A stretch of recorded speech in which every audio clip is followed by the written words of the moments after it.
السلام عليكم، ازيكم يا حلوين؟ يا رب تكونوا بخير. النهاردة ان شاء الله نبتدي في lesson 61 من chapter 1 starting منهج الترم الثاني.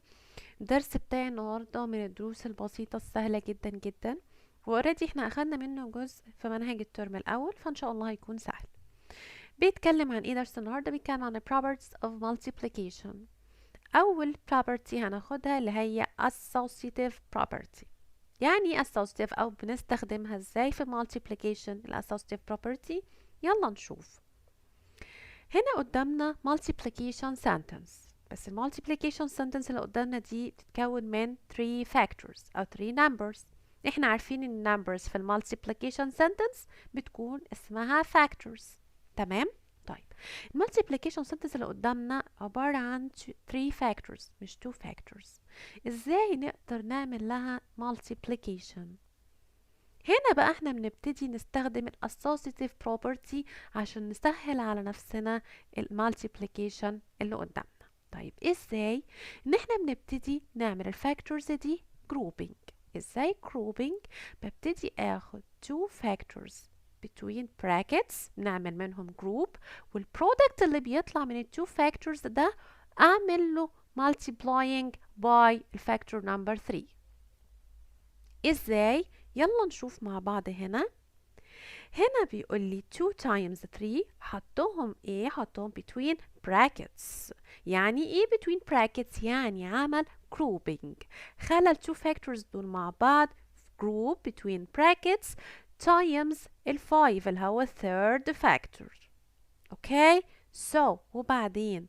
وبعدين دلوقتي هنطلع البرودكت بتاع الجروب دي اللي هي 2 times 3 يطلع لي 6 times 5.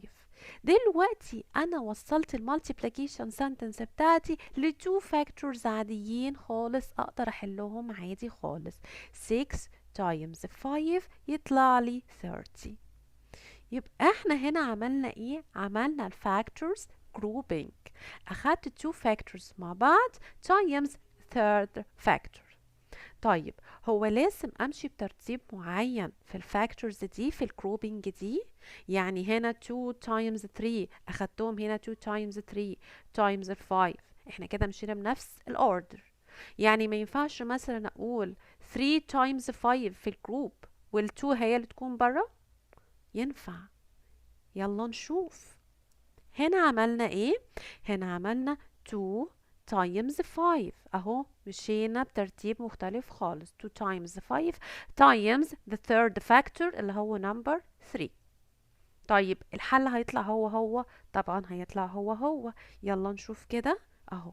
2 times 5 equals 10 times the third factor اللي هو number 3، ودلوقتي product هيطلع كام؟ 10 times 3 30. نفس البرودكت هو. وده يفكرنا بايه؟ ده يفكرنا ان المالتيبليكيشن احنا عرفنا من الترم الاول ان هو commutative. يعني ايه commutative؟ يعني can be in any order. يعني اقدر اقول 2 times 3 times 5 او 2 times 5 times 3 او ممكن 3 times 5 times 2. يلا كده نشوف. هنا عمل ايه؟ عمل الجروبينج 3 times 5 between brackets اهو 3 times 5 بدأ 3 times 5 times 2. طب يلا نكمل ونشوف كده البرودكت هيطلع ايه. اهو 3 times 5 equals 15 اهي ال 15 times the third factor اللي هو number 2 اللي هو اللي كان بقالنا. دلوقتي طلع نفس البرودكت 30. يبقى معنى كده ان احنا ممكن نعمل grouping لاي 2 factors احنا نختارهم، مش شرط نمشي بنفس الترتيب اللي هو مديهولي في المالتيبليكيشن sentence. وده لان المالتيبليكيشن commutative can be in any order. ده كده الاسوسيتيف، ان هو بيسهل علينا ان احنا نقدر نعمل more than 2 factors نعمل لهم multiplication. طب يلا كده نشوف exercise. هنا بيقول لي complete the following. 5 times 3 grouping times 4 equals 5 times what times 3. احنا هنا دي كده عبارة عن equation. يعني equation يعني السايد ده لازم يكون equal للسايد ده. اوكي طيب هنا انا عملنا 5 times 3 times 4. هنا بقى مديني 5 ومديني 3. فين الفاكتور اللي ناقص؟ فين الفاكتور اللي موجود في السايد ده ومش موجود في السايد ده؟ الفاكتور اللي ناقص لي هو نمبر 4. يبقى معنى كده ان احنا هنا هيكون عندنا 5 times 4. طيب الايكويشن اللي بعدها هنا 2 times 6 times 3. طيب هنا بقى 6 times 3. انهي فاكتور اللي ناقص لي هنا؟ الفاكتورز اللي موجودة هنا لازم تكون موجودة برضو هنا علشان يكون ال two sides equal. أنا عندي هنا 2 times 6 times 3. 6 times 3 times what؟ الفاكتور اللي ناقص لي هنا هو number 2. طيب هنا 5 times 4 times 2. الفاكتورز هنا بتاعتي 5 و 4 and 2. هنا dots times 4 times 5. أنا عندي هنا من الفاكتورز بتاعتي 4 and 5. الفاكتور اللي ناقص فين؟ الفاكتور اللي ناقص هو number 2. اوكي؟ so يعني هو هنا عايز يوضح لي إن ال associative ممكن يكون in any order بأي ترتيب مش ترتيب محدد. طيب يلا نشوف اللي بعده. مديني هنا factors وعايزني أنا أعمله multiplication sentence. طيب يلا نشوف كده. أنا عندي هنا 3 وعندي 5 وعندي 4. هنمشي بترتيب معين؟ لا مش شرط. ممكن أعمل الجروبينج 3 times 5، ممكن 3 times 4، ممكن 5 times 4. براحتنا بنختار الفاكتورز اللي احنا عايزينها. فاحنا هنا هنختار مثلا 3 times 4. أخدنا ال smaller factors مع بعض. 3 times 4 times what؟ times 5 the third factor. so وبعدين نطلع ال products of the group. 3 times 4 equal 12 times what؟ times the third factor اهو number 5. so يلا دلوقتي اهي multiplication sentence عادية جدا متكونة من 2 factors. 12 times 5 يطلع لي 60. اوكي طيب another example. مديني برضو 3 factors 2 and 6 and 5 وبرضو عايزني اعمله multiplication sentence. so هنختار order معين براحتنا. بنختار الفاكتورز اللي احنا عايزينها. هنا مثلا هنختار 2 times 5. so times what؟ الفاكتور اللي ناقص لي اللي هو 6 اهو. so 2 times 5 equals what؟ equals 10 times the third factor number 6. now 10 times 6 equals 60. اوكي so معنى كده نحن نقدر نعمل الجروبينج لأي 2 factors من الفاكتورز اللي مديها لي مش شرط ترتيب معين. طيب يلا هنا بقى بيقول لي هنا use parentheses to solve. البيرنثيسز اللي هي البراكتس اللي هو عايز يقول لي نستخدم الاسوسيتيف property. مديني هنا 2 times 6 times 3. يلا نبتدي نختار 2 factors. نعمل grouping ل 2 factors times the third factor. نختار ايه؟ نقدر نختار للجروبينج 2 times 6 او 2 times 3 او 6 times 3. براحتنا نختار اللي احنا عايزينه. هنا هنختار اهو 2 times 3. اختارنا smaller factors نعمل لهم grouping. 2 times 3 times the third factor اللي هو number 6. هنعمل ايه دلوقتي؟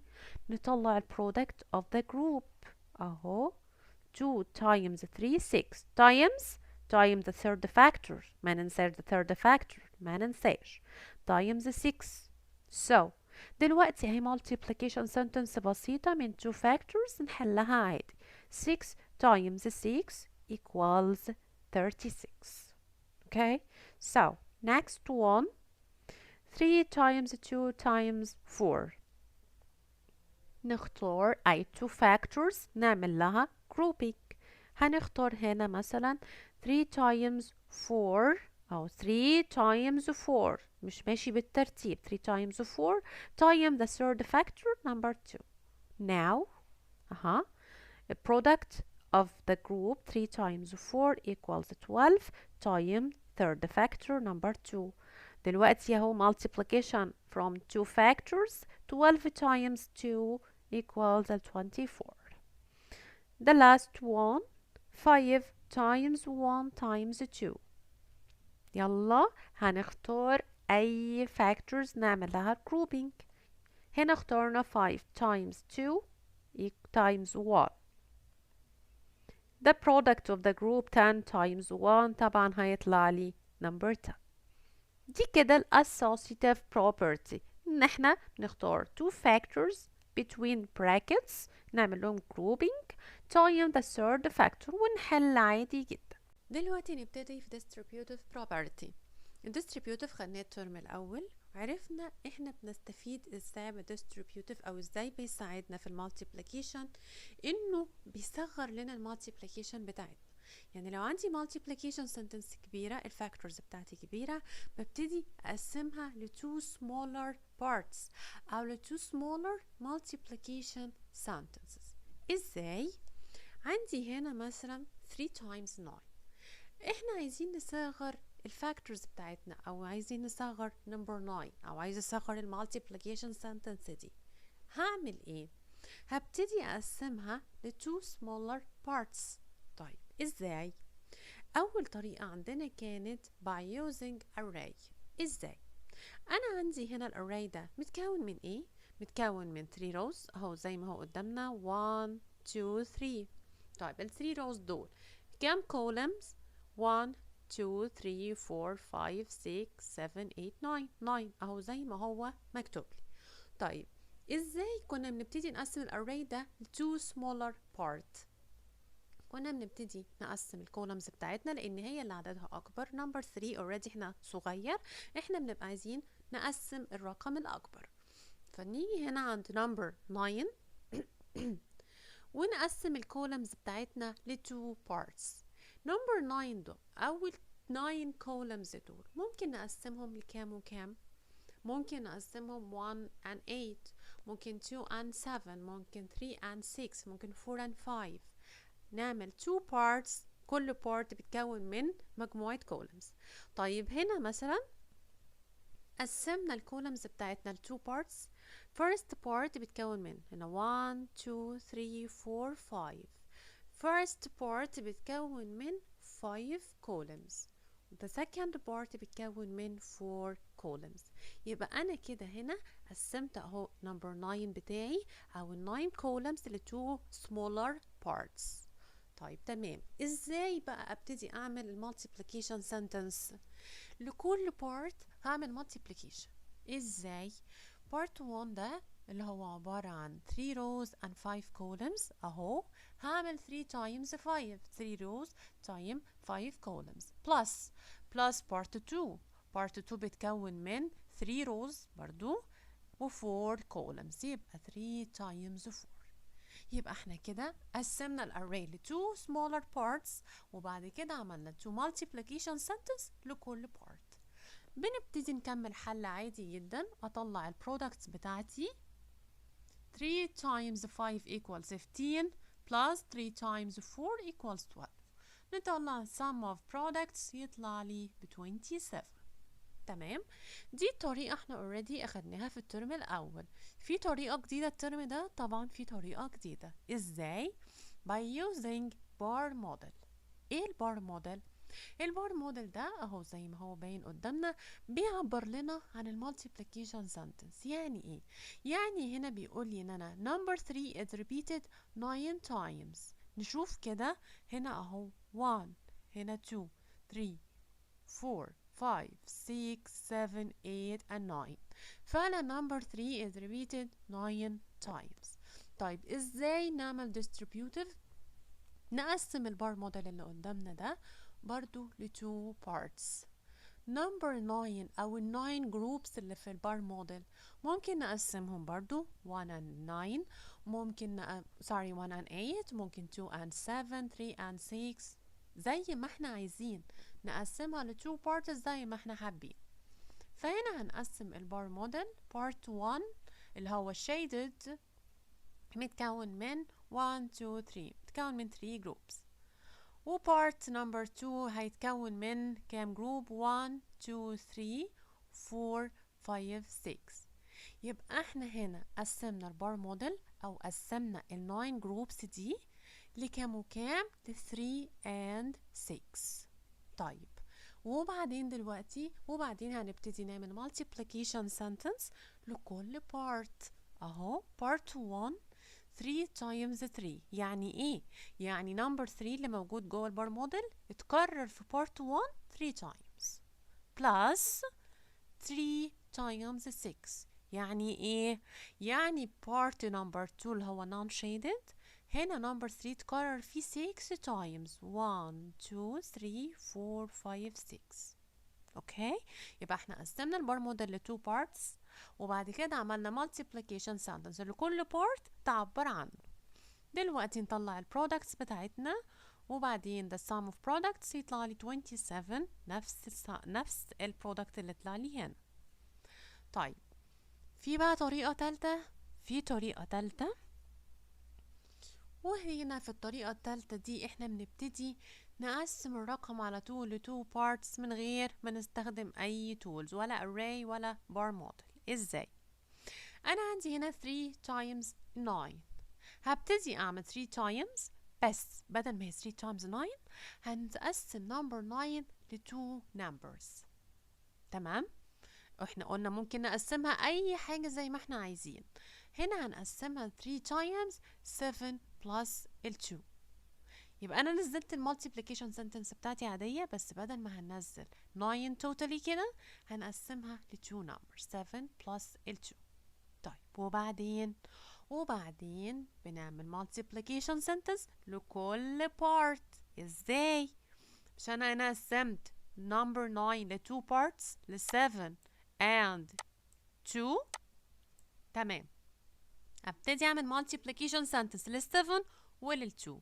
ازاي؟ 3 times 7 ده part 1 و 3 times 2 ده part number 2. اهو 3 times 7 plus 3 times 2. يبقى الرقمين اللي قسمنا منهم number 9 هم اللي بيمثلوا لي ال 2 parts اللي انا هعمل لهم multiplication sum. ونكمل حل عادي، نطلع البرودكتس بتاعت كل part ونطلع ال sum of product يطلع لي 27.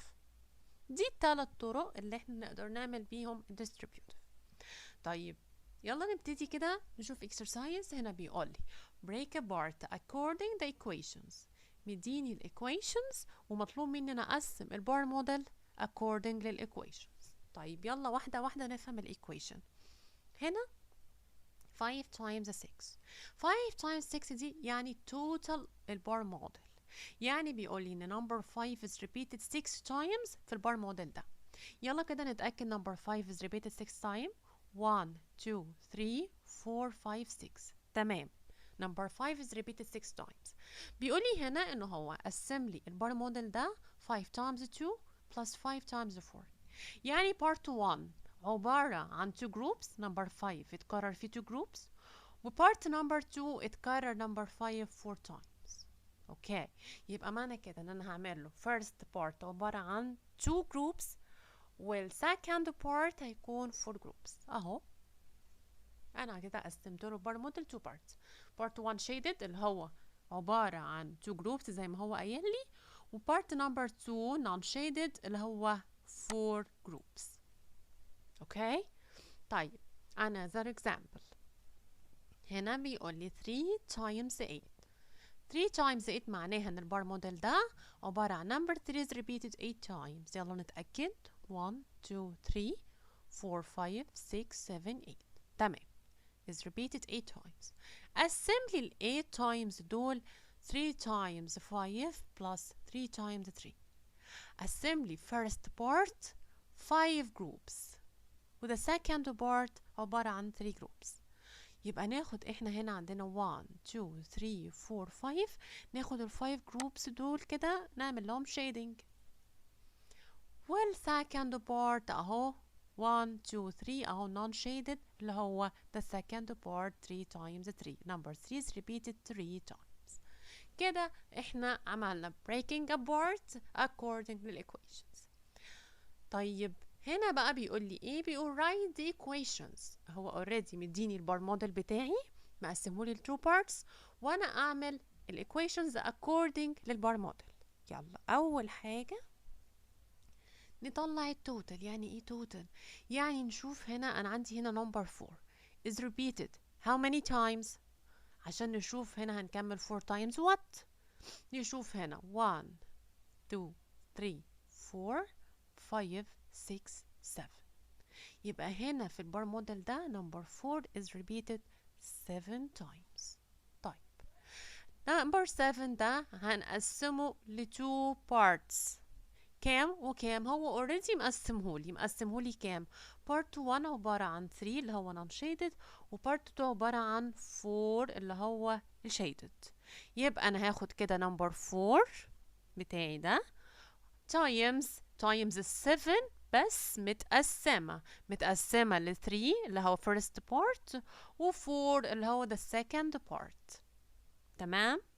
طيب دلوقتي بقى هنبتدي نعمل multiplication sentence لكل part. ازاي؟ اهو number 4 بتاعي times first part اللي هو كام؟ 1 2 3. يبقى 4 times 3 اللي هو قدامنا هنا اهو 4 times 3. the second part 4 number 4 اهو times كام؟ 1 2 3 4. the second part 4 groups. دلوقتي نطلع البرودكتس بتاعتنا 4 times 3 يديني 12 و 4 times 4 16. the sum of products 28. طيب another example. هنا هنجيب أول حاجة total number 2 is repeated how many times؟ 1 2 3 4 5 6 7 8 9. number 2 is repeated 9 times. so okay مقسمها لي ل 2 parts. the first part كام group؟ 1 2 3 4 وهنا 1 2 3 4 5. part 1 اللي هو non shaded 4.